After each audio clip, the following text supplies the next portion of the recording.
Welcome into the Inside Bassmaster Podcast. This is the pre-Bassmaster Classic 2026 edition. Welcome in. That's Kyle, Jessie. I'm Ronnie Moore. And Kyle, it is, we're through two Elite Series events, but forget the points. It's now all about the top prize, which is the Bassmaster Classic trophy. That is the next event on the Bassmaster schedule. We do have some kayak events and some other events that happen in conjunction, but clear your calendars. It is all Bassmaster Classic themed coming up this week. We're shooting this the first day of practice, which is Friday of the week before the Classic. So we're 1 week away from boats launching. As we shoot this, when this airs, it will be the week of the Classic, and these anglers will only have one more day of practice left to go. And so, Kyle, when we think about these first two Elite Series events, how they've fared, we were curious to see how the forward-facing events would transpire. Obviously, there's data that can prove anyone's points correctly or refute any points that people want to make. Still, in my opinion, too small of a sample size to determine if the old guys can't catch them with technology or if the young guys can only catch them with technology. There was a couple guys that definitely stood out. So let's get quick takeaways. We already talked about Hank Cherry's victory and previewing Lake Martin. We have not got to do a pod since Fisher and Anaya won. So some takeaways now that we've had some time to reflect on those first two elites where Hank Cherry won Gunnersville and Fisher and Anaya took the title at Lake Martin. Yeah, my first takeaway is that I feel like the Fisher and I Lake Martin win was like 6 years ago. I don't know why, but that feels like it was so long ago just because of the amount of things that have happened since between the Opens and college and then, obviously Bassmaster Classic prep is hot and heavy right now, of course, but incredibly impressive. Obviously was a guy that everybody was looking forward to seeing there at Lake Martin. The one thing that like stood out to me, especially on that final day, was like he just made it look way too easy, like way too easy. And what I mean by that is like that whole tournament was built upon like you could catch a 8-9 pound limit, like not that difficult, but catching that mid to lower teens bag that was going to keep you up there in contention was very very difficult. Catching those 3+ pounders was far from easy.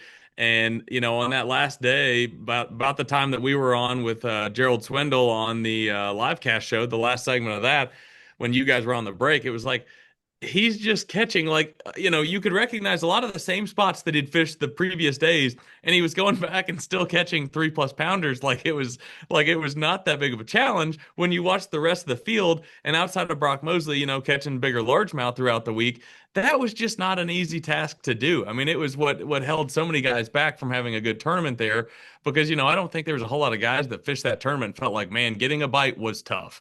That was not really the problem. It was catching those better than average size fish. And Fisher and I made it look incredibly easy, which just goes to the fact that we've talked about through his time in the Opens is that, dude's going to be a star. And I think that, one thing we talked a lot about during that week was like the crop of anglers that we have come through the Opens and through the college series and all these avenues, to climb, the ladder essentially.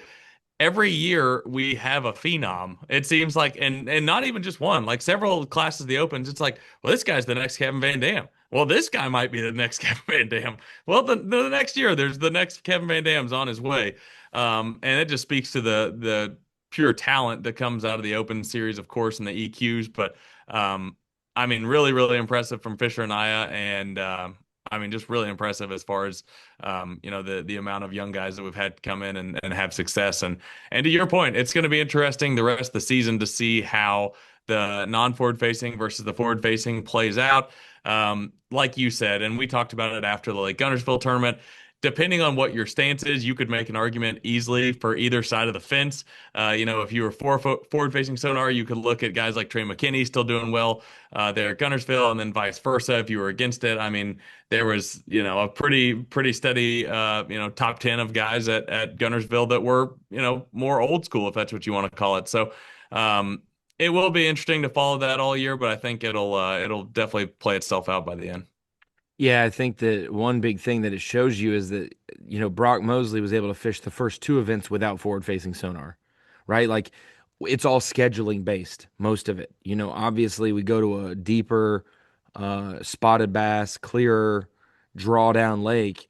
forward-facing sonar is going to help factor in. But Sure. to think that Brock Mosley can fish both events without it and be in the top, whatever in points. Where is he at in the points race? Let me see.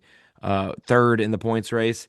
Guys like Kyle Welcher, Stetson Blaylock, those guys traditionally have already adapted to both styles. And that's what we said. This would be those who can do both obviously are going to rise to the top. We always talked about it with sponsorships and wins. When you're thinking about an angler making money in professional fishing, there are anglers who make money based on their finishes, anglers who make money through sponsors, and the best in the world make money through fishing events and sponsors. And so that's where you get like, and this is just an example from past years, but before Carl Jacobson really figured it out and got consistent with making classics, he was the doing it through sponsors. I'm going to make my money through sponsors until I figure out how to do it in my finishes. Now he's doing that. But that's where you see like guys like Brandon Polinick who were the same way early on, very inconsistent, but it was all about sponsorships. And then when they put it together and now they're doing it with finishes and sponsorships, they go to another tier of money making and notoriety. And so we're going to see that this year and beyond with those guys who were either said they can't do this and they show that they can, or guys that we were like, man, this guy's actually like pretty dang underrated at both. Not that Corey Johnston's underrated, but Corey has taken the backseat to his brother consistency wise the last 2 years. Now he has shown this is where I can win two elites and I can win an open in that span. But my brother has been consistently overall top to bottom the best angler. And now Corey's got the lead in Angler of the Year after two events. You start to see the Cody Myers of the world where we know they can do both. John Garrett's, Drew Cooks, that's guys occupying your top 10. And it's really for those who are not in their skill set. Maybe they're a forward facing guru. Just don't bomb the non forward facing events. It's who can survive not having a bomb. I think Fisher Anaya, he won an event and was in the 65 to 80 range at the other event. Hank Cherry won an event and got 90th, right? And the difference in those 30 points is the difference in 19th in points and 44th in points. And so that's what I'm picking up there. And another thing about Martin was we think when you go towards the dam that you're going to be out in the main lake, out in deeper water, but all of the pockets around the dam, when we looked at the maps of where the 3+ pounders were coming from, every other 3 pounder was in the back of this pocket, the back of that pocket, the back of this pocket, all across the lake. But kind of like a concentrated effort or a concentrated group of 3 pounders, obviously Fisher and Eyes, but they were all in pockets near the dam. And so I think that was, hey, pockets near the dam are one of the last places to spawn. Oftentimes, the northern portions of the lake will spawn first, southern's the later, which means when fish start transitioning up north on fisheries, that they're hitting the prime of the pre-spawn. They're going to be fatter, more stout, bigger, and we saw that with Fisher and Naya. I also think, oh, how the minnow has died. The minnow was everybody's bait, and now all of a sudden it's the urchin, it's the koiki hideaway or hide up or whatever it's called, and how versatile that is becoming in shallow water, deep water, maintaining the strike zone, weighting it differently, the security of a hookup with a treble hook or a quad hook versus a Nico rig hook. And so seeing them adapted to a bait caster at Rayburn as well, different line, same kind of bait. Um, yeah, that kind of shows me the almost what a soft plastic jerk bait was back in the day. My dad has notoriously only thrown that with a bait caster, 20-pound line, maybe 30-pound braid, something like that. Whereas a lot of the other guys are doing a spinning rod and working it on the surface or just below the surface. How a soft plastic jerk bait was that bait, but it's hard to keep it in that strike zone subsurface for as long as you want. Now we're seeing unique baits like that. And so we'll learn more and more about that before it becomes obsolete and something else comes along. So we'll see. Well, hey, let's jump into the Bassmaster Classic. Oh, I will say this. Looking at the first two events, because they were two different sets of rules, this is the way it played out. Out of 101 anglers, 24 anglers made both cuts, made both the Gunnersville and the Martin cut. 24 anglers. So 24, 25, 25% of the field made both cuts. Obviously, first is Corey Johnston. It goes all the way down in numerical order until 15th with Andrew Loberg. Then it starts skipping a few people. And those last 1, 2, 3, 4, 5, 6, 7, 8, 9 guys, it's 15 and then 9 makes 24. Those last 9 are kind of distributed amongst 17 spots. So it's basically every other spot until you get down to 34th in points with Paul Marks. He's the last guy who's made both cuts. Then we've got 26 anglers who made the Gunnersville cut and 26 anglers who made the Martin cut exclusively. So we've got 24 anglers made both cuts, 26 made just Gunnersville, 26 just made Martin, and then 25 anglers have yet to make a cut. And the highest of those not yet to make a cut is 65th Wesley Gore. So you kind of see how bad your one missed cut is and how good your made cut is versus Wesley Gore's had two in the 50s, maybe 60th is his worst, and he's 65th in points. And so we'll keep an eye on that as we go through the season as guys continue to make cuts and miss cuts. Be interested to see the discrepancy there and how long we go with anglers making, how many after the next two elites, Tennessee Tom Bigby and Arkansas River, have made all four cuts type of thing. Or who's made both forward-facing cuts, who's made both non-forward-facing cuts, things like that. I'll have my Excel spreadsheets very handy to try to bracket and get a good, actual, objective, and not opinionated thought about it. So Is it fair to that's say that you're proficient in Excel? Would you put that on your resume? I actually got college credit in high school for taking some, Microsoft, Word, Excel, PowerPoint, print preview, save as, like totally can do all of Look that. at you. And Look got at some you. college quarter credit for it. So that How was just about it? more time on the water, less time in the schoolroom because I just got my, shortcuts dialed in. Uh, let's jump into the Bassmaster Classic now. We talked a little bit about those two elites. I know all the viewers are here thinking about the Classic and its Classic week. No points on the line, just $300,000 and first place for the winner. That's the goal. That's the objective for the Bassmaster Classic. Um, what are your first thoughts as we go there? We've been there for 2019 for the Classic, 2023 for the Classic, and 2021 for the Elite Series event. 2019 was flooded conditions. I mean, water up in Knoxville, worried if we were going to cancel the Classic. The water drew down and was actually low during the tournament. We had banks exposed when Ott Defo won. Then we go to 21 for Rigid in February for an Elite Series event, dominated by Moping smallmouth with Gussie. 2023 dominated by Gussie and smallmouth and Moping. But boy, it went from freezing cold to very warm by that final day. And if it was another 6 hours longer, Gussie doesn't win that Classic. Like check-in time was the perfect time for him to still win that Classic with only two fish on the final day. Those shallow guys like Canterbury, Cox, Lester, Benton, Schmidt, Schmidt, yeah. Benton, all those guys were charging hard. And any one of those guys, I mean, Lester left them biting. He was catching them every cast. Benton was catching them, and Canterbury was catching them, every 20 minutes, and they were one good bite away from winning that Classic. And same thing for Cox and Schmidt. So, but that was one transitioning. I feel like this one's going to be kind of picking up where that last Classic in Knoxville left off. Much warmer conditions. A lot of guys are already programmed thinking largemouth, shallow water situations.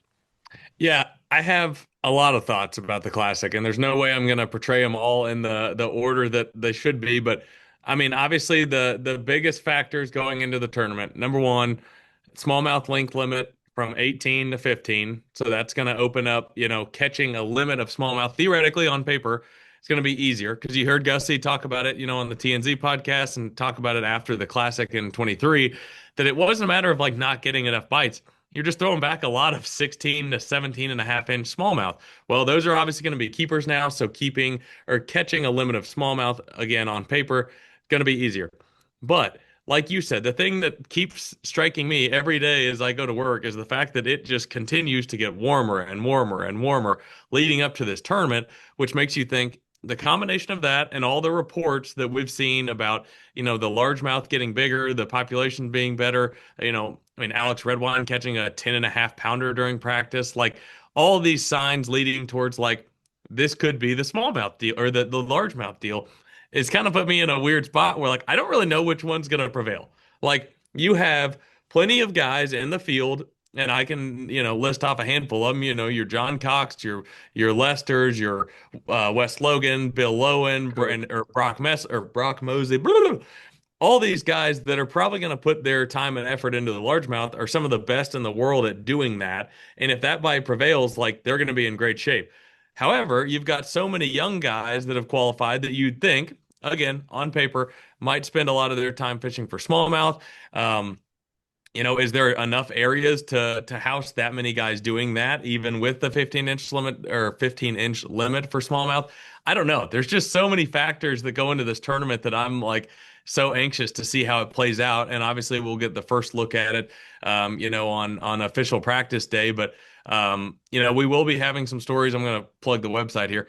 We will have some practice stories each day of practice. One coming tonight on Friday night, another coming on Saturday night, and then obviously we'll roll into the tournament and get a good idea. But And by the again, time I you're was just watching this, watching you can go back and see them all packaged kind of together on the 100%, home 100%. website. So, I went back and watched the 2023 tournament, and I think one of the things that stood out to me was just like number one, I can remember watching this tournament in 19 and thinking like this place is really cool. Like the weights might not be great, it might not be like the heaviest weight tournament of all time, but you've got like Ott throwing a vibrating jig, throwing a lipless crankbait. You've got Zaldane making a push with a mag draft style bait.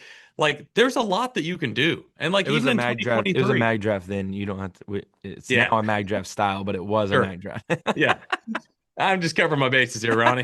Um, You had Cliff Perch throwing a dang big old, glide savage gear around the looking bridges, deal. yeah. Yeah. I And mean, then, you've there's got the Mark Daniels Jr. lip listen and all that stuff. and then even back to 2023, you're watching that show and you're seeing guys throw spinner baits, chatter baits, the moping deal, shallow running crankbaits like John Cox, the Fritz side. Like there's so many things that you can do, and with the conditions setting up the way they are, with the warm weather, the seemingly favorable conditions, who knows? I mean, the fishing could still not be as good as we think, but everything's setting up to the fact that like whatever your strength is in this tournament, like you should be able to go to the Tennessee River and do that. And for me, like as a fan and watching on Bassmaster Live, that's what I'm looking forward to, because I think every day of 10 guys on camera, like we're going to see a ton of different stuff going on, and I love that. Yeah, and I got two things off of. You might have more points that you're trying to keep in your head in order, so just think about those. But to follow two things up with that was, we have to remember one guy dominated moping. Wait, one guy. Like there's an one area, one guy. But even 2021, when it was frigid cold, Greg Hackney's catching him on a Thunder Cricket. Steve Kennedy's flipping, trees and still doing that when it's cold.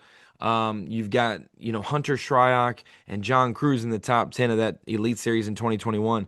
They ain't moping and doing a spinning rod deal in the the gut between the two lakes. You had Whitaker cranking in Tellico. Like there was more non-moping, more non-technology being used in those tournaments than we have talked about.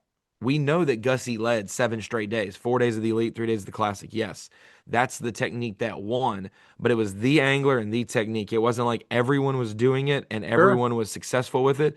sure. Everyone else, I mean,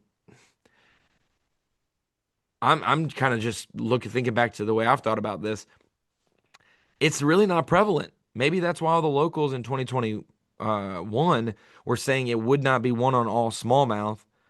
Um, even though it was February, because there's not that many places to do it, and um, and with that size limit, and so they were more shocked and proved wrong. And I'm not saying it's an anomaly, but I think this is gonna be a totally different one. And so that segues me into this is, yes, the size limit for smallmouth went down, and I did this on Andrew Hayes' Tackle Talk podcast as well, which should be airing like right around this time that this airs.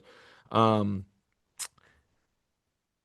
even though the size limit for smallmouth went from 18 to 15, I feel like there will be less guys trying to do smallmouth, if that makes sense. And I Sure, say as their primary deal. Because you used to have to spend all 8 hours fishing for smallmouth, hoping to catch 5 18 inchers. Now you can go and catch smallmouth here and there and catch a 15, 16, maybe a 17 incher, and then go spend the rest of your time looking for a 6 pound largemouth. And I feel like a 5 or 6 pound largemouth is a lot more doable than 5 18 inch smallmouth, right? And so I feel like it'll be easier to catch smallmouth, but in return, as a result, we'll have more limits, but less guys going all in on that because you can sample it for 2 hours and catch enough to fill a limit to make it okay to call out a 12-inch largemouth or whatever, um, and then spend the rest of your time with largemouth. And so that's the sure. way I think about this is like even though it's smaller size limit, which means more naturally will get caught. I think that it'll be less of guys' main game plan, even though we've all been hyping ourselves up to like whoever unlocks the smallmouth is going to win this tournament. Well, See, only one dude's been doing that in the top 10 for the last two tournaments we've had here.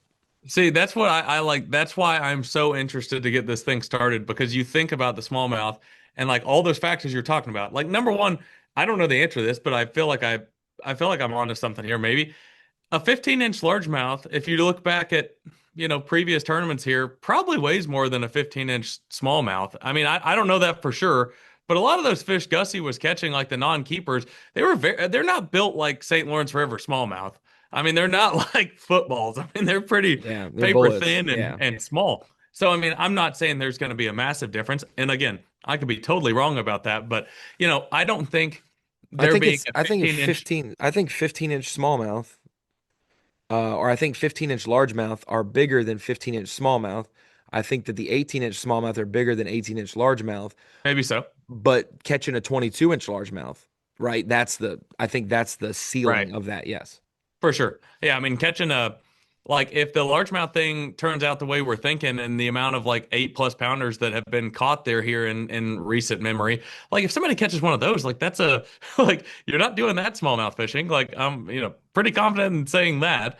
It's So I mean, basically you I catch don't know. one of those, you just say, don't screw the rest of this up. Don't Yeah. screw the rest of this tournament up. Don't have an 8 pounder with three fish in the box. Like you gotta You catch a gotta limit go of get a limit. Yeah, yeah, exactly. yeah, And that's why for that sure. smallmouth's gonna be a little bit more secure. You can go sit there in those smallmouth general regions and throw a trap or crank and catch one. And you're like, if you caught a smallmouth on a crankbait, doing something normal, not saying a mag draft, not saying moping, something normal. If you're square billing, throwing a chatterbait, maybe a spinnerbait, flipping a jig, and you catch a smallmouth, it was a non-keeper. It's not that fish. What is that fish doing there? It's not supposed to be there, and it's not big enough. Sorry. You had to go out to where 18-inch smallmouth lived or throw a oversized bait like a mag draft to catch those.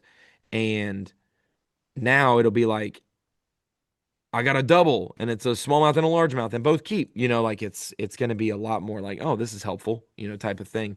And you naturally will run into some. Now, when you get farther back in the backs of creeks and stuff, yeah, you've really narrowed down what you're targeting. But that's just my thought on it. And I But then said like in other podcasts, like I think it's going to be one on a chatterbait, and if there's a second bait, it's going to be a jig. I think it's going to be a chatterbait and a jig, and you can mix in a crankbait as well, but I think a chatterbait and a jig are going to be the two baits that help someone win this classic. I'm certainly all for that, but another thing that like you have to factor in, and like we'll see how it plays out, is obviously guys are so much better with forward facing sonar now than they were even, 3 years ago. So it makes you wonder, like, not necessarily saying the exact same deal that Gussie was on, like, what else is there out there to find? Like, we know Schmidt was doing something a little bit different, obviously fishing like, you know, the Small river, brush but piles here and there, yeah. right, like, it might not be a live scope smallmouth deal for all we know. Like it might be somebody finding the shallow brush or like a hard spot or doing, The something a in little bit different. betweens, yeah. That's again, like I'm nerding out here, but that's like honestly what just makes me so excited about this classic is like the fishing should be significantly better and like the unknown. Like I think that's like the thing I can't can't wait to see on Friday. But I think some I of don't the backs know. of the creeks are going to run much warmer than the main river. I think that if there's some rain in the forecast, like, and it actually transpires. We've had thunderstorm warnings the last 3 days, and we haven't got a thunderstorm yet. So you know how that is in the like. I don't know about that stupid rodent that comes out on February 1st, and everyone trusts his forecast. We ain't had 6 more weeks of winter, Kyle. We are at the 6 week mark next week or this week. We ain't had a week of winter since his prediction. So I don't know what the heck he's I'm on, but. I'm pretty sure the fish here in Alabama, and we're gonna find out after this podcast. I'm pretty sure they're spawning on the lake, pretty close to the office. I mean, Like yeah, it's like warm. It is Toledo. I know very, very warm. Toledo's farther south, but Toledo, I mean, they got blasted with cold weather when we did here in Arkansas, and we had a whole week of ice. And they're spawning. Caleb Summerall catching them on the bed at Toledo. Like it just happens quick. And not saying it's gonna be a spawn tournament, but the backs of these Sure. creeks are gonna be warmer, more stagnant water, a little bit more stained water. I do think Tellico's gonna factor pretty, not large, like 8 of the 10. I think there'll be 3 or 4 guys that can make a top 10 in the classic in Tellico. It's a commitment thing. It's a commitment thing. Um, any other thoughts? I know we had talked. You had said you had a whole I think smorgasbord, I think charcuterie we've board of covered thoughts. But I yeah, think we've covered most of them, and whatever we haven't covered, I'm sure we'll cover in our fantasy fishing picks, which very we're excited about as well. yes. Just to kind of bracket the field, a couple numbers that I put out in the live well. 58 anglers in this classic. 18 of them are first time classic qualifiers, right? So 18 out of 58 are first time classic qualifiers. And 3 of them call Tennessee home. Brandon Lester, Dylan Filardo, and Dylan Nutt. Filardo, obviously, I think a transplant there, but over 15 years ago. Lester's the pride of Rocky Top in this classic. You had 2 guys that would love to be in this classic that were the first 2 out. Cole Sands, Robert G. First 2 guys out of the classic that probably, I mean, have more experience on Fort Loudoun and Tellico than the rest of the 58 anglers combined if they had made the classic. But just out of that, so they're going to be a wealth of knowledge on Bass Live and other things we do. So, but yeah, 3 guys that call Tennessee home, 18 first-time classic qualifiers, and 58 total anglers. I said, can we, before we get into fantasy picks, do you have a classic winner in mind? A pick. If we were to pick our classic guy and give an explanation why, I can go first if you want to think about it to give a definitive pick. Go ahead. I Well, I haven't figured given you it would. enough You at thought. least have you've got like a 5 or 6 guys that you're contemplating. But A lot, yeah. if you had to ask me, and I felt so very confident about this for a week or two, um, it's a two-pronged thing. I think Lee Livesey is going to win the Bassmaster Classic, or it's a first-time guy. And I know that's 18 anglers, but listen to why that's important. We haven't had a first-time classic qualifier win a classic since 2007 when old Boyd won Lay Lake, right? All right. 2007 was the last time a first-time classic qualifier got the job done. And it's only 8 times in 55 classics that it's ever happened, right? And 6 of those are like the first few classics ever. Let me pull up the document. I've got a document here of some classic stuff. Um, where's my all-time classic daily leaders page? Okay. So yeah, to win the first classic. 1971 was the first classic. Obviously, that was a first time qualifier. Bobby Murray, 70, that was 71. 73 was Rayo Breckenridge. 74 was Tommy Martin. 75 was Jack Haynes. Those were all first time classic qualifiers.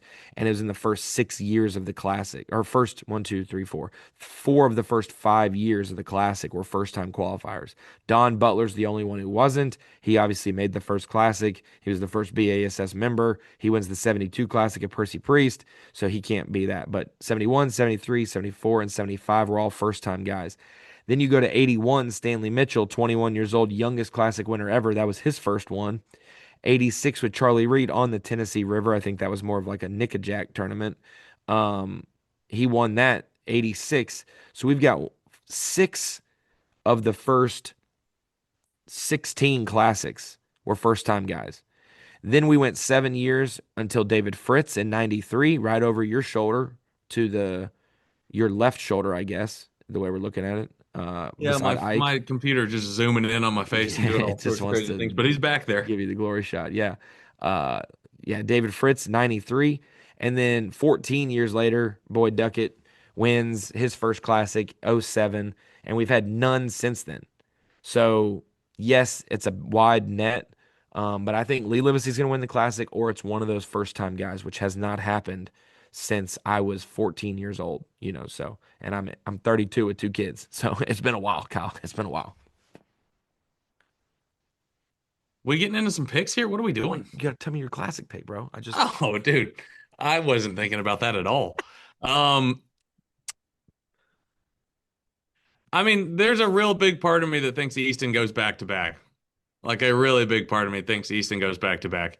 Does he go I back to just back think with forward facing, or is he going to do other stuff? I think it's a mixture. I Okay. really do. I just think like number one, I just think he's built for it. Like I think we clearly saw that last year and like all the things he's accomplished in his young career.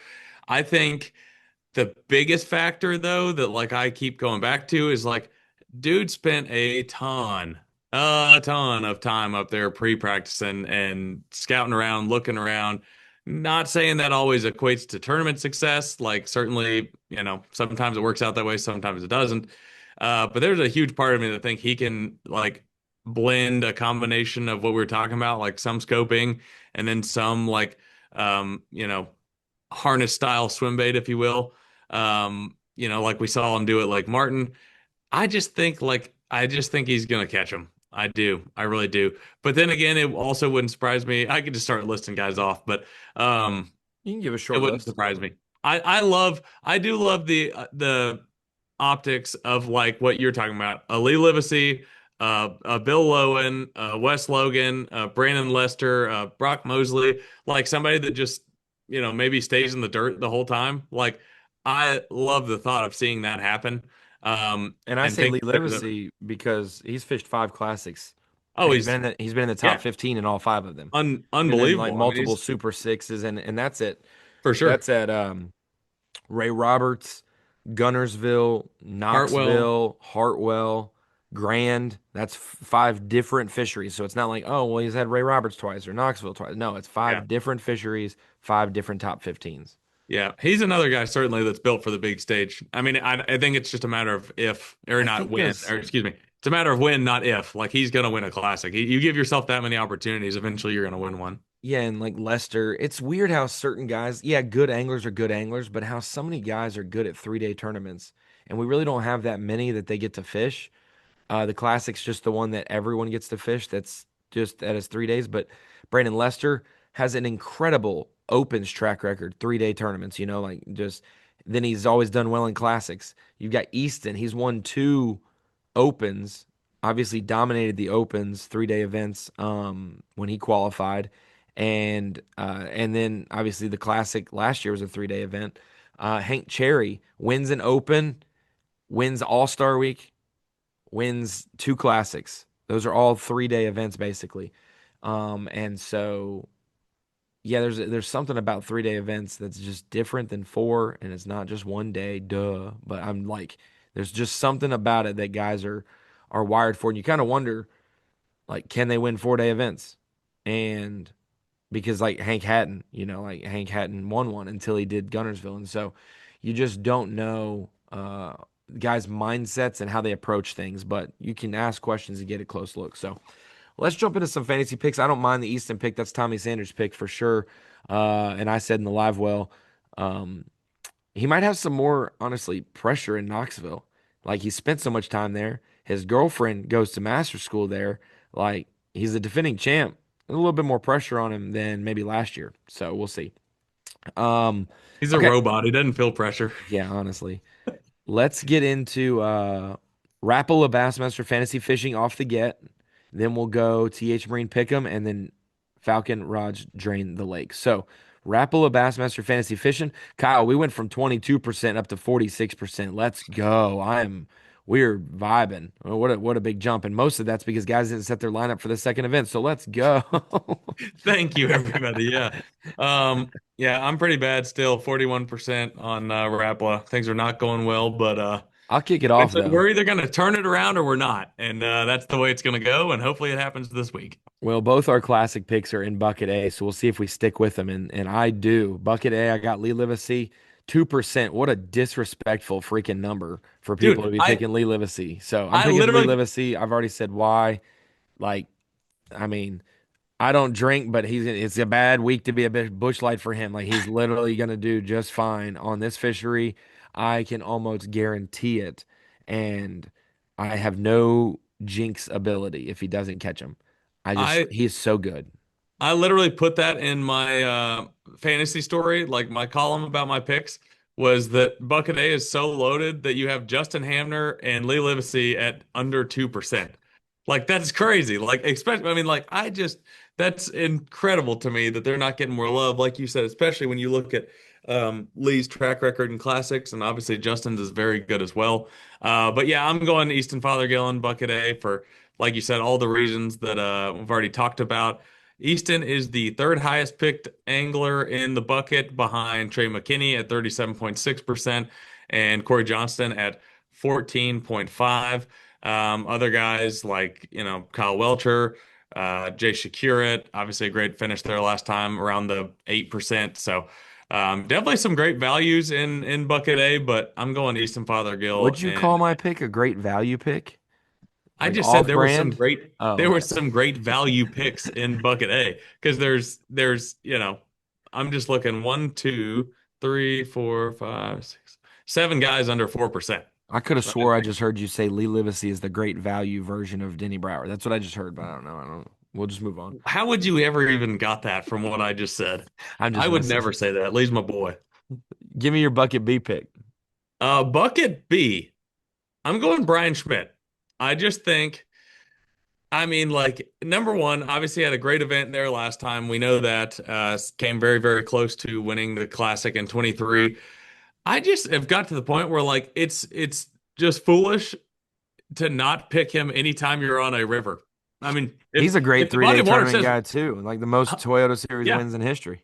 yeah. I mean, if you look and there's a body of water that we're fishing and it says river, good chance he's going to catch him. Like it's just the course of his career. That's always been the case. Obviously, vibes with this place well. 6.9% right now. Nice. You could definitely got yeah, you definitely got some other guys in the bucket that are eating up more percentage. Bucket But B might be harder to pick than bucket A. I mean, I you think got so too. I think so Fighter and too. Lester and Schmidt and Emil and Cook and Cox. I mean, Kiyoya and Taku, if you want to go that style with Paul Marks. I mean, we got some of the best, however you want to look at it. Yeah, no, but I'm going Brian Schmidt. Where are you going in bucket B? I got John Cox. I like it. Man, I think if it's gonna, I don't think anything in the forecast says major setback, right? It might be a little cooler, it might be a little rainy. I don't think it's major setback, and boy, like I for sure know he's going to go faster down the river than he did in 2023. I remember the final day of practice, we were like, there's only 50 boats in the classic, and we were like 86 boats behind him at takeoff, and we passed him in like a mile. I'm like, boy was just 32 miles an hour trucking it. He at least gonna get down there and have more fishing time now. Um, but I do think John Cox really so great, but really hadn't made the splash on the elites that I think people were thinking or expecting him to do. Now, is that because so many other people are winning with forward facing sonar and it's hard to do his style and win? Sure. Has he made classics every year because he's just dang good at what he does? He's steady Absolutely. as it comes. But that's the last thing I want from John Cox's consistency. He's the big game 60-yard pass type of guy in the Super Bowl, not the 3-3-3-3 to me. When you join the Elite Series, it's like he's going to jump up there and have a chance to win a couple events. I just hadn't seen him do it yet, but I have confidence that this one is going to be in his alley more than any others have been, other than maybe like Hartwell. Um, and so, yeah, I got John Cox bucket B just under 10% at 9.9. Then I go bucket C, and this is where I'm picking my first guy fishing his first classic, and that would be Cody Meyer. I feel like Meyer meshes, for lack of a better term. Meyer's going to mesh with this fishery because it's two different fisheries in one. You can go to Tellico where you would predominantly expect Cody Meyer to succeed in more highland type, clearer water type of fishing, or he can just defy the odds and go do some more dirty water stuff in Fort Loudon. Um, but I feel like a guy who can play the in out, you know, the in out, the on off when it comes to looking at your sonar, the clear, dirty, that's Cody Meyer. So first time classic qualifier, but rarely do you have a guy with like 500 career events, you know, in various platforms have a first time classic. So I think it's a different level for him. If veterans win the classic and not rookies, most first time qualifiers are rookies. He is neither. He's not a veteran of the classic, and he ain't no rookie overall. So I think he'll be a one to be in the top 10, maybe Super Six going in the final day. I dig it. I dig it. Bucket C, I am going with Bob Downey. Okay. Ooh, we both I, have Bob in some sort of capacity coming up. I just think that Bob Downey, like I've had this conversation with people in the office, is like we had the conversation several years ago of like most underrated anglers and things like that. I think he might be one of the most overlooked. Like I think he gets overlooked a ton in fantasy fishing on bodies of water that suit his style well. Had a 17th place finish here in 2023. I just really like the idea of like guys that can do both. If a guy wants to go do the smallmouth deal, obviously being a northern guy, he's a very good smallmouth fisherman. But also if he just locks it in and fishes shallow and does some of the things that we've seen their work in the past, I really, really like his odds to do well doing that. For me, it was a kind of a lower percentage pick, I thought, at 3.1%. I just really like Bob Downey and C. But the thing that is tricky and the thing that we've talked about a lot this entire podcast is that like the thing that looms over our shoulder is like if the shallow water like grinder river style fish in the bank type deal is the deal. Bucket C is loaded with guys that can do that. I mean, you just look down the list and Wes Logan, Bill Lowen, Brock Mosley. Patch Pat Slapper, Slapper, obviously a very good fisherman. Uh, Cruz. Cruz, 100%. I mean, then Justin Atkins being a Tennessee River expert, it's really full of guys that I think can make that deal work. So it's hard to say. It's you tempted to pick any of those guys for fantasy fishing. Obviously Brock Mosley, I believe, yeah, 31.9% has the majority of the picks in that bucket. But again, I think for Downey, it's just a matter of like he's so versatile. Like he can do both so well that if he chooses one versus the other, like I'm just confident he's going to catch them. So that's where I'm going in bucket C. Bucket D, I got to just go out there and say it. I'm just going with the crowd. I'm going Fisher Anaya in bucket D. Um, I think that the way the conditions are setting up, maybe in some regards, you could look at other guys in the bucket at a much, much lower player percentage and be like, yeah, I might take my chances there. So I'm not saying you shouldn't take a risk in bucket D. I think it's probably a pretty good call to do so. Um, but I'm also just not betting against Fisher and I mean, he's too good. Um, I just think there's too good of a chance of him catching him to go against 51% player percentage. So I'm going Fisher and I. Yeah, 72% in bucket D between Fisher and I and Dylan Nutt. It's a lot of pressure for these guys. And I may be wrong on some predictions, but I do know even if they say I'm going to focus on winning this, there is some pressure, pressure when you're not figuring it out, or when you do figure it out and you're worried about, blah, blah, blah. Like it's what you say to yourself, or it's the fears you have, of I don't want to fall flat, like, I am on them, don't mess it up type of thing, versus we'll figure it out, it's okay, like it's all good, we'll make it work. And so not doubting against them on that, but uh some guys who are definitely overlooked at the classic and not interviewed as much, not talked to as much, doing their own thing.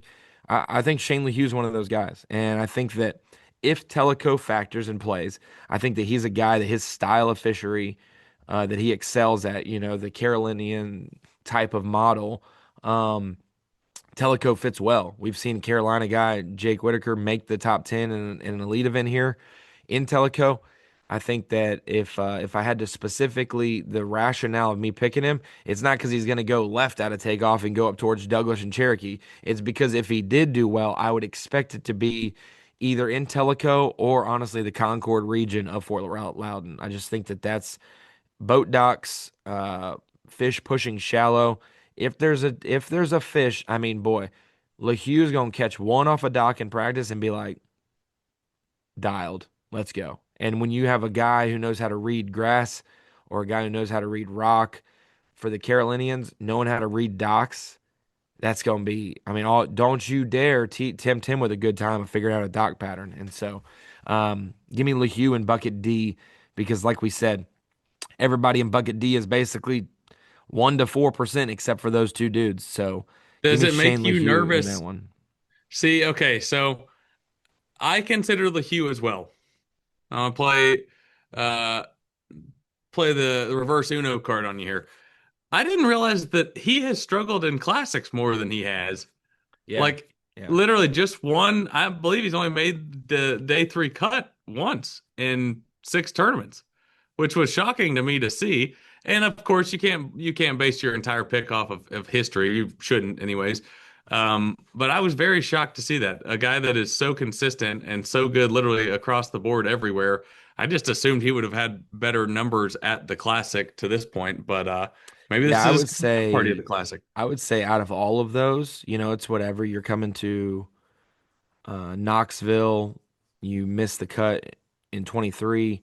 The Fort Worth one in 21 was a summer deal that you could throw that out the window maybe for the one that concerned me is how you finished 50th at Hartwell in 2022. Like that's the one that's shocking. But yeah, I mean, there are guys who make top tens all the time in the classic and never win one. And then there's guys who like swing so hard they never make a cut and then they win one. You're like, Yeah. what's more fluky? But the style you have to approach this tournament, yeah, I think that guys now are starting to understand like I kind of got to go for it and not kill myself on day one, but I gotta put my name in the hat early. And so, Yep. um, I did not consider his past.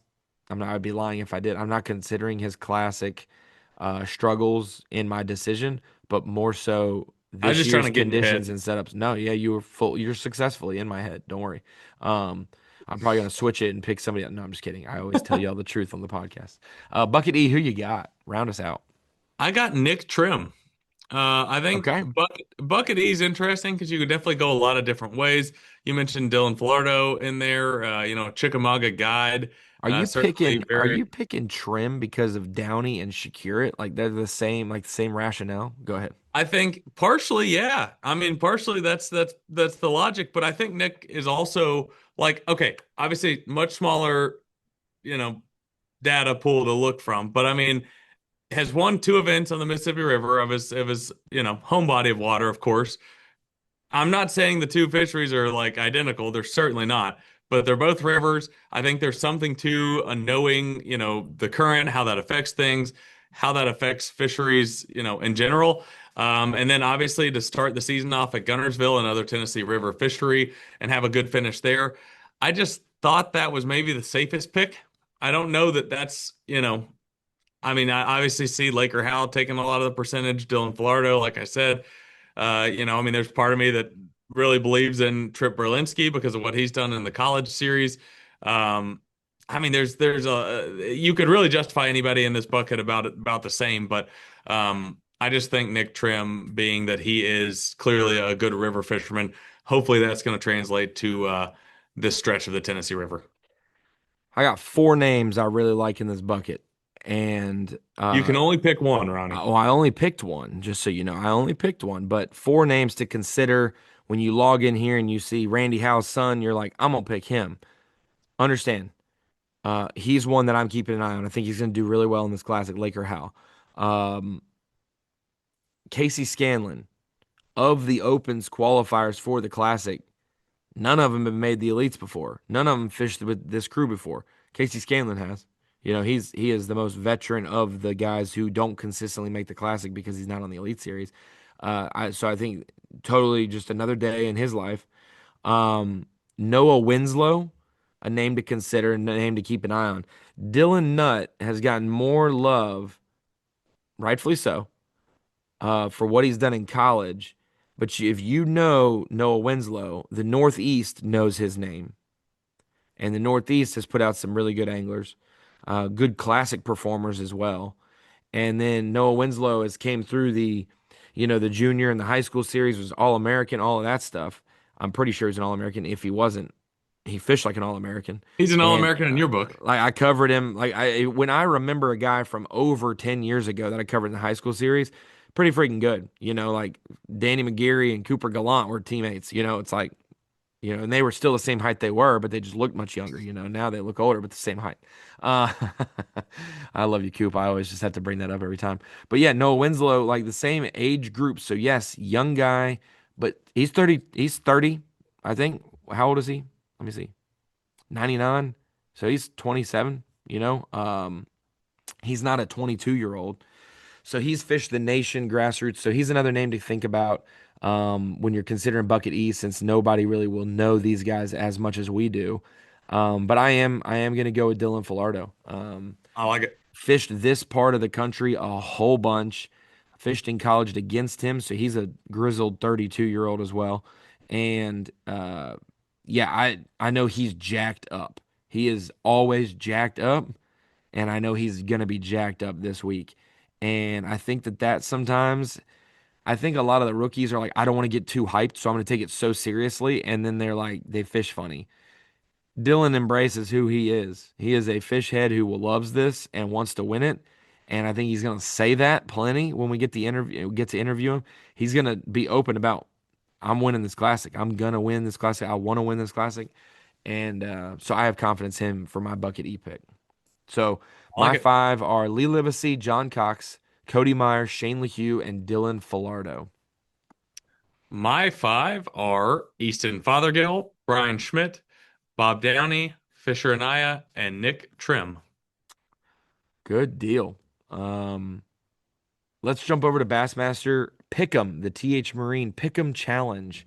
7 groupings, and you have to 50-50 it. And boy, I have gotten 6 out of 14 correctly through 2 events, and I am beating 56% of the world. Like I am in the top half, and I've gotten less than 50% of them right because this is freaking hard. So let's go through the matchups, and we'll pick our stuff.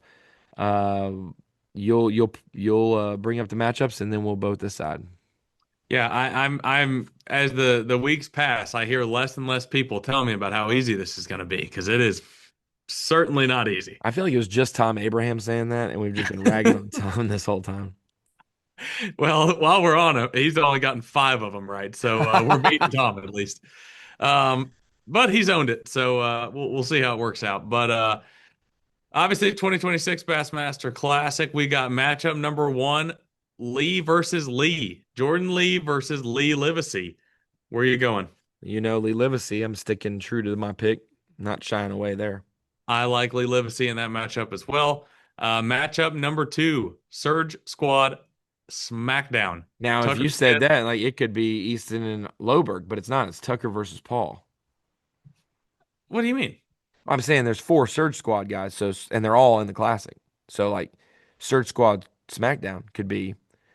Well, you said Easton though. That's Oh, what I'm threw me sorry, off. Emil Wagner. My bad, Yeah, Emil Wagner. yeah. Emil Wagner. Well, we had to pick 2 of the 4 at Yeah, least. So we went yeah. with Tucker Smith and Paul Marks. And matchup number 2, who you got? I've got Tucker in that one. I have Tucker as well. We might match up on all these bad That's boys. not good. That means we're gonna get 3 right. Matchup number 3, past 2 classic champions. You have Justin Hamner, 2024 champion, versus Easton Fothergill, 2025 champion. Who you got? Easton. Same here, brother. We are in bad shape. Matchup number 4, opens match. We have Laker Howell, who obviously had an opens win and an EQ win. And then Trey Schroeder, who had a win at the next stop on the Bassmaster Lead Series at the Tintom Big B River. Who you going with? Laker Howell. I'm going Trey Schroeder in that matchup. Oh, okay. We I don't know differ why. there. I just think that I could see him throwing a big mag draft, doing something crazy. Obviously, know he's good at the shallow water deal. That one's a little bit of an upset pick because I know Lakers going to be the obvious pick there, and For I'm sure. going against the grain on that one. I'm just doing it because I For don't sure. think enough people are going to do that. And when we're picking these, it's not saying like Easton's gonna make the cut and Justin's not. Like Yeah, all these guys can make the cut, but it's sure. this guy's eighth, this guy's 12th. Here's the nature of the game, everybody. You have to pick one of the two. So it's not to say we don't think the other person can catch them. We're just taking a blind guess, just like you are. So, If you play uh, it fair and square and don't pick a single one in that matchup, then you don't have a chance to get a point. yeah, you miss 100% of the shots you don't take. Matchup number five. We got the third Saturday in October. Do you know what that means, Ronnie? The third Saturday in October? That is when Alabama and Tennessee play. That's Because exactly I right. know We got basically like the last week of September is when Alabama Georgia play, because that's how we told our best friends that we were having that was our due date, was when I said probably when Alabama and Georgia are kicking off, we're gonna probably have our baby. And we were like a day or two late of that. But yeah. Brandon Lester, Rocky Top versus West Logan Roll Tide. Where are we going?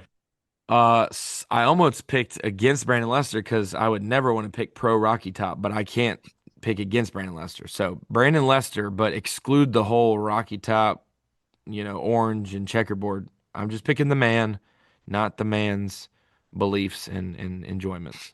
So Brandon Lester. I really hesitate to say Brandon Lester because I know it's going to get back to West and then he's going to have some choice words for me. But currently I have Brandon Lester clicked. I don't know.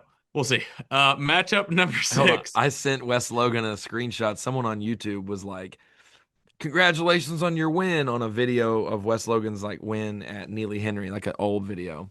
And they said, congrats, Wes Login, because they misspelled his first name and his last name. He got a kick out of that. So, not picking Wes Login this week. I'm picking Brandon Lester. You taking who? Taking Breast Lester. So, Matchup number six. Old school versus new school.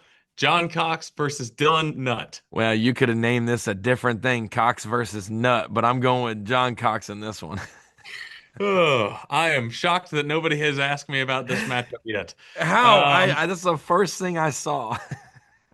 I am going John Cox as well. Oh, that's great. I'm glad we can have fun Although, here. I mean, all the hype behind Dylan Nutt is real. I mean, he's obviously very, very good, and I could easily see that matchup going differently. But For got sure. John Cox right now. Matchup number seven, the last matchup for the Classic, top 10 in 2023. Two guys that fished the Classic in 23 and had top tens. We have Brian Schmidt and Jay Shakuret. Who you got? I bet you we differ here. I got Jay Shakira. I got Brian Schmidt. I'm riding with him here too. So what are we? We differ on Schmidt and Shakira. We differ on Howell and Schroeder. I think that's it. Okay. Okay. We got the chance to let it all play out. Let's make our way to Falcon Rods Drain the Lake, where I'm sitting at 88%, feeling all right now. I'm in the dark green. That's where you want to be. Right in the middle of the dark green, actually. And this one's big because this is triple points. So if you pick the winner of a regular season Elite Series event in Drain the Lake, you get double points. So 300 for a winner, 600 if they win an Elite Series event. This week, because it's the Mac Daddy of them all, they win, they get 300, and you get a total of 900. You get basically double bonus points. Instead of 300 bonus, you get 600 bonus. So picking the winner of the Classic is so very important It this is. week. It can carry you. Like last year, I was very fortunate to pick several winners, but the classic one definitely propelled me all season long, having picked Easton. And um, yeah, I mean, I think I was like top 100, top 150 in the world at the end of it. But I think picking the classic winner has a big part to do with it. Yeah, and I got really somewhat fortunate. I got Fisher Anaya at Martin, so I already got the double for that this year. And then a lot of people picked Hank Cherry because he won the Classic at Gunnersville and didn't even catch him the same way. And that's why I had avoided him, because I said I don't think they're going to be up in the bridges, near the bridges, which we were absolutely right that it didn't. They weren't. They were on the main drag more than up in the creeks. Um, and so I didn't have him there. But I did get double bonus for Fisher and I at Lake Martin. So let's pick our 8 guys. I'm gonna pick 4 that we've already talked about pretty heavily, and 4 that we've just maybe grazed that I'm gonna talk about more. So my first 4, I got Lee Livesey, Dylan Filardo, I've got Cody Meyer, and then I've got Bob Downey. And so you mentioned Bob Downey in your picks. I just think, like I said, people are gonna not know when to pick him, where to pick him. He could do great in the next 2 Elite Series events, absolutely. Sure. But man, I think Bob Downey is quietly gonna have a great classic. So Lee Livesey, Cody Meyer, Dylan Filardo, and Bob Downey were the first 4, I believe. I like it. I have Brandon Lester, Bob Downey as well, Dylan Nutt, and Lee Livesey. My first 4. It is really difficult to try to balance when you use or if you use an opens guy. So I used Dylan Filardo, and you said Dylan Nutt, right? Hmm. So is that it, or do you have more opens nation other guys that are not in I there? also have Dylan Filardo. Oh, you also do have Dylan Filardo. Okay. Yeah, to round Um, it out, I'll just go ahead and finish it off yeah, since we do already your four. got Yeah. into it. Got Dylan Filardo, Caleb Kufal, Wes Logan. So I have both those guys in that matchup. So I'm making up for it, Wes. Somebody, I hope whoever's listening has watched to this point as well. And then I've got what I think is a tricky pick, but I've got Trey McKinney. And the Ooh. reason I say it's tricky is not because I don't think he's going to catch them or anything like that. I need a boost in Drain the Lake bad. I'm at 49.7%. I need to pick the winner like bad. And I think Trey McKinney, it's certainly possible that he'll have a better finish later in the year. Obviously, we've seen what he's done in his young Elite Series career. I don't doubt that he's going to have a chance to win a tournament or multiple tournaments this year. But I really need the winner for this one. So I'm going a little heavier on the top end. You know, going Trey McKinney here at the Tennessee River, but it's one of those where I'm like, it could go either way. I could definitely regret that if he wins a tournament later in the year, but we're going for it, baby. Well, I like it. The bold, the only way you can get rewarded is by being bold. So my last 4, I've got Kyle Welcher, Jordan Lee, Brandon Polinick. That's where my 3 big guns that people are bringing in. And then my final pick, little sneaky, same kind of reasons why maybe a LeHue shows up for me in other game modes and along those lines. KJ Queen. I don't really know when else I'd pick KJ Queen this year. And I feel like this really sets up for him. This is going to be one of those guys that you're not going to think about, but you're like, dang, that dude's in 13th going to the final day. Like he's like doing good.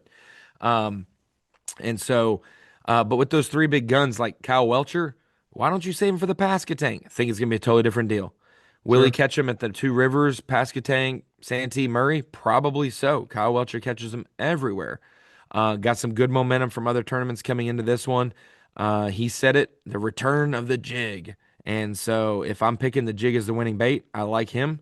Jordan Lee, I think that he shows up in classics like we know. And I think, wait, did Jordan Lee fish? Jordan Lee fished the 2025 classic, right? 25, yes. That was his first classic back. Yes. So this is his second classic back. Um, he got 12th in Fort Worth last year. Now that I'm looking at it, so Jordan Lee, big time classic guy. I expect a pretty solid finish out of him. I know that we haven't picked him in other things, but it's because of who he's matched up against, not necessarily because we don't think he's going to catch him. And then Brandon Polinick, man, it's hard to say someone's due for a classic because it's not like it's gifted to you. But show me something, Brandon. Show me something in this classic. You were really close in a lot of classics, and then it's been, I think, let me click and check. I want to talk wrong. It's been a while since you showed up at a classic, and showing up meaning like somewhat contention. 10th at Knoxville. He had a 17th at Fort Worth in 21. But other than that, 22nd, 48th, 49th, 49th, like 53rd. He's had a couple of those early good ones. His first classic, and then the one he got second in Tulsa to Cliff Pace, top 12 at Tulsa again, and in 2016, and then 2019 top 10. but really hadn't had a top 10 finish inside of single digits since way back in 2013. So I expect that of him. So my 8 for Drain the Lake kind of had to bring some. You can't just go under the radar. It's the Bassmaster Classic. There's not many nobodies, and not saying nobodies is rudely, but prominent figures win the Classic. Big name guys win the Classic, and so you can't just go underrated all the time.